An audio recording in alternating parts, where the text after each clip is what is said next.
इस ठंड में अपना कहर बरपा रहे थे। आज मौसम बहुत ही ज्यादा ठंडा लग रहा था। हड्डियां जमा देने वाली इस बर्फ के माहौल में संदीप अपने काका के साथ गंगानगर गया हुआ था। उसके काका अब काफी बुढ़े हो चुके थे, तो उनसे कहां इतनी सर्दी सही जाने वाली थी। गंगानगर से लौटते वक्त काफी अंधेरा हो गया था और बस भी अच्छी खासी स्पीड के साथ उस पक्की सड़क पर लगातार भाग रही थी। संदीप किसी गहरी सोच में डूबा हुआ था कि बस का जोर से ब्रेक लगा और ब्रेक लगने की वजह से संदीप अपनी सीट से उछलकर नीचे गिर पड़ा। संदीप बस के ड्राइवर पर भड़कते हुए बोला, अबे पागल है क्या, देख कर नहीं चला सकता। लेकिन तब तक उसने पूरी बस का माहौल देखा तो उसके शरीर में एक बिजली सी दौड़ गई। उसने देखा कि बस में उसके अलावा कोई भी मौजूद ही नहीं था। पूरी की पूरी बस एक गहरे सन्नाटे के अंदर डूबी हुई थी। अब संदीप को बिल्कुल भी समझ नहीं आ रहा था कि यह बस खाली कैसे हो सकती है कि अचानक से संदीप के पेट में चूहों ने घमासान युद्ध छेड़ दिया। फिर संदीप बड़बड़ाते हुए अपनी नींद से उठा तो उसने पाया कि यह उसका सपना था। संदीप आज वापस अपने गांव की ओर रवाना हो रहा था। दरअसल वो अपने काका के साथ तीर्थ यात्रा पर गंगानगर आया हुआ था। कहते हैं कि गंगा माँ का जल काफी पवित्र होता है और बुजुर्गों की इच्छा होती है कि केवल एक बार गंगा नदी में स्नान जरूर करें। लेकिन उस लाजवाब ठंड के माहौल में जल को छू पाना भी बहुत ही मुश्किल था। रास्ता सच में आज काफी कठिनाइयों से भरा हुआ था, क्योंकि चलती हुई बस अचानक से ही रुक गई। अब उसके रुकने का कारण तो पता नहीं चला, लेकिन जब ड्राइवर ने इंजन को देखा तो उसने बताया कि बस में काफी बड़ी समस्या है और उसे ठीक करने में लगभग 2 घंटे का वक्त लगने वाला है। इस कड़कड़ाती ठंड में 2 घंटे का वक्त बिताना कोई आसान काम तो नहीं था। लेकिन संदीप अपनी चादर ओढ़कर बस के अंदर लेट गया। उसके काका ऊपर वाली सीट पर आराम कर रहे थे, तो वहीं संदीप उसके बिल्कुल नीचे वाली सीट पर बैठा हुआ था। तभी संदीप को जोर से टॉयलेट लगने लगी। लिहाजा संदीप अपनी सीट से खड़ा हुआ और उस बस से नीचे उतरने लगा। इसी बीच ड्राइवर ने संदीप का हाथ पकड़ा और उसे बस के अंदर खींच लिया। उसे समझ ही नहीं आया कि ड्राइवर ने उसे इस कदर धक्का मारकर बस के अंदर क्यों खींच लिया। वो ड्राइवर पर भड़कते हुए बोला, अबे भाई तुम्हें प्रॉब्लम क्या है। फिर उस बस का ड्राइवर एक धीमी आवाज में बोल पड़ा, भाई साहब इस रास्ते पर आप ना उतरे, उसी में आपकी भलाई है, क्योंकि ये पूरा हाईवे एकदम भूतिया है। संदीप उस ड्राइवर को घूरते हुए बोल पड़ा, अरे भाई साहब मैं इन बेतुकी बातों पर विश्वास नहीं करता, और हाँ ऐसा कुछ भी नहीं होता है, लोगों ने सिर्फ अंधविश्वास फैला कर रखा है। संदीप की बातें क्या उसी पर भारी पड़ने वाली थी। उस वक्त बस में काफी सनसनी मची हुई थी। चारों ओर एकदम सन्नाटा पसरा हुआ था। संदीप ने उस बस ड्राइवर की एक ना सुनी और बस से उतरने की जिद करने लगा। लेकिन तभी बस का कंडक्टर भी बस के अंदर पहुंच गया। उसने भी संदीप को बस से उतरने के लिए सख्त मना कर दिया। फिर संदीप चुपचाप अपनी सीट पर जाकर बैठ गया। तभी संदीप को अपने काका बस से नीचे घूमते हुए नजर आए। इस बार संदीप सीधा उस बस के दरवाजे के पास पहुंचा और नीचे उतर गया। लेकिन जब संदीप नीचे उतरकर देखने लगा तो वहां कोई भी नहीं था। संदीप वापस बस की ओर पलटा, लेकिन फिर वो टॉयलेट करने के लिए पेड़ों की ओर चला गया। संदीप को उस कड़कड़ाती सर्दी का सामना काफी समय से करना पड़ रहा था। संदीप थोड़ा हल्का होने के बाद सीधा बस की ओर मुड़ा और फिर बस के अंदर दाखिल हुआ। लेकिन इस बार संदीप अकेला नहीं था, उसके साथ साथ कोई और भी बस में चढ़ा था। क्योंकि जब वो बस के दरवाजे पर पहुंचा तो उसे अपने अलावा किसी दस्तक का आभास हुआ। वो पीछे मुड़ा, लेकिन ओस की बूंदों के अलावा वहां पर कोई भी नहीं था। और फिर उसने ज्यादा ध्यान नहीं दिया और अपनी सीट पर आकर बैठ गया। बस की रिपेयरिंग भी चल रही थी और बस का ड्राइवर और कंडक्टर बस में ही थे, क्योंकि कुछ मैकेनिक लोग बस को ठीक करने में लगे हुए थे।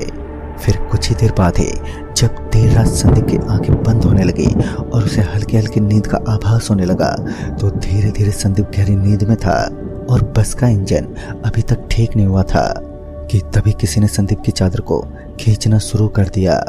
उस सर्द रात में संदीप को यह बर्ताव कुछ पसंद नहीं आया। वो अपनी सीट से उठकर वहां पर बैठे सभी लोगों को बुरा भला सुनाने लगा। सभी लोग एकदम से दंग रह गए। फिर गुस्से से तिलमिलाता हुआ संदीप फिर से अपनी सीट पर लेट गया। उस वक्त बस के अंदर काफी कम लोग थे। संदीप भी थोड़ा हैरान था कि आखिर उसकी कंबल कौन खींच सकता है। थोड़ी ही देर के बाद बस फिर से ठीक हो गई और वहां से निकल पड़ी। सुनसान पड़े उस रास्ते पर बस अपनी पूरी रफ्तार के साथ दौड़े जा रही थी और कुछ ही मिनटों के बाद संदीप का स्टैंड भी आने वाला था, जहां से संदीप और उसके काका को अपने घर की तरफ रवाना होना था।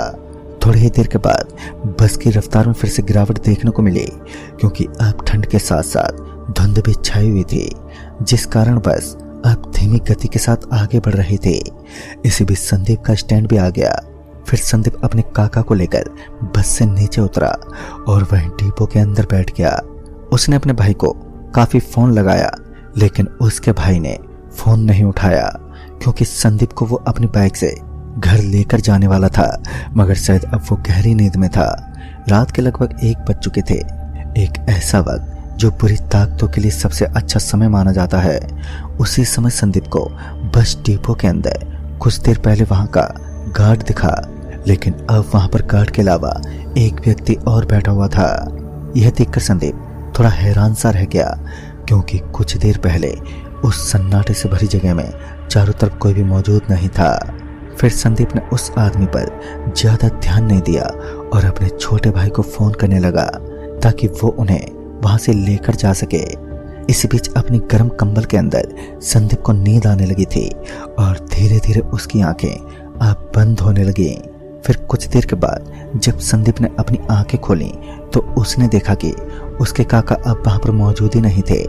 संदीप तो ये सब देखकर थोड़ा डर सा गया, क्योंकि उसके काका की पूरी जिम्मेदारी संदीप के कंधों पर थी। फिर संदीप अपने काका को इधर उधर ढूंढने लगा और फिर तभी उसकी नजरें डिपो से दूर बरगद के पेड़ के नीचे पड़ी, तो उसने देखा कि उस पेड़ के नीचे उसके काका बैठे हुए थे और संदीप को अपनी तरफ आने का इशारा कर रहे थे। संदीप बिना कुछ सोचे समझे अपनी सीट से उठा और उसी पेड़ की ओर चल दिया। इससे पहले कि संदीप उस बरगद वाले पेड़ के नीचे पहुंच पाता, किसी ने उसे पीछे से आवाज देते हुए कहा, अरे बेटा, वहां कहाँ जा रहा है? तुम्हारा भाई तो अभी तक यहाँ पर आया नहीं है। और जब संदीप पीछे मुड़ा तो सच में उसके शरीर में एक बिजली सी दौड़ गई। उसने देखा कि उसके काका तो वहां पर बैठे हुए हैं, लेकिन अब वो आदमी जो कुछ देर पहले उस बस डिपो के अंदर आराम कर रहा था, वो मौजूद ही नहीं था और न ही दूर दूर तक उस गार्ड का कोई नामो निशान था। शायद वहां का गार्ड भी इस कड़कड़ाती ठंड के माहौल में अपने कमरे में जाकर आराम कर रहा था। अब संदीप को समझ ही नहीं आया कि वो इस लाजवाब ठंड के भयानक माहौल में करे तो करे क्या, क्योंकि एक तो उसका छोटा भाई फोन नहीं उठा रहा था और अब धीरे धीरे उन ओस की बूंदों ने सब कुछ चीजों को एकदम गीला कर दिया था। इसी बीच संदीप के फोन की रिंग बज उठी और जब उसने फोन देखा तो उन्होंने पाया कि फोन उन्हीं के छोटे भाई का था। फिर संदीप ने उसे जल्द से जल्द अपने पास पहुंचने को कहा। संदीप इधर उधर टहलता हुआ उस डिपो को चारों ओर से देखने लगा। तभी संदीप को कोई डिपो के बिल्कुल करीब खड़ा हुआ दिखाई दिया। संदीप ये सोचे समझे बिना कि इतनी रात को वो यहाँ क्या कर रहा होगा, वो उसी की ओर चल पड़ा। अब उसे ऐसा लग रहा था मानो वो अपने शरीर से अपना पूरा नियंत्रण खो चुका था। वो अपने आप को रोक नहीं पाया और जब वो उस जगह पर पहुंचा तो उसका पूरा शरीर बुरी तरह से कपकपाने लगा, क्योंकि वहां एक नहीं बल्कि आंख फूटे हुए काफी लोग एक समूह में खड़े हुए दिखाई दे रहे थे और सभी लोगों के पांव एकदम पीछे की ओर मुड़े हुए थे। अपनी कांपती जुबान के साथ वो किसी तरह वहां से भागने की कोशिश करने लगा, लेकिन उसके पैर अब जम से चुके थे कि तभी एक हाथ उस जमीन को फाड़कर नीचे से निकला और फिर उन सभी लोगों ने किसी जानवर जैसा रूप धारण कर लिया। उनका पूरा मुंह खून से लथपथ था और साथ ही वह सभी दिखने में काफी खूंखार लग रहे थे। संदीप ने अपनी पूरी हिम्मत जुटाई और फिर वहां से भागने लगा।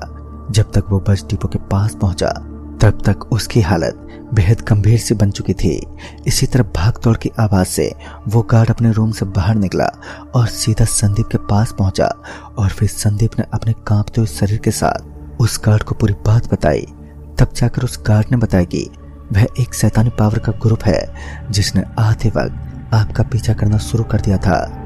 बस से नीचे उतरते वक्त आपकी गंद की वजह से वो अभी आपके पीछे लग गए। खैर बाद में वो पूरी रात उसी जगह पर रुके रहे और सुबह होने के बाद वापस अपने घर लौट गए। तो दोस्तों, इस तरह एक सच्ची घटना की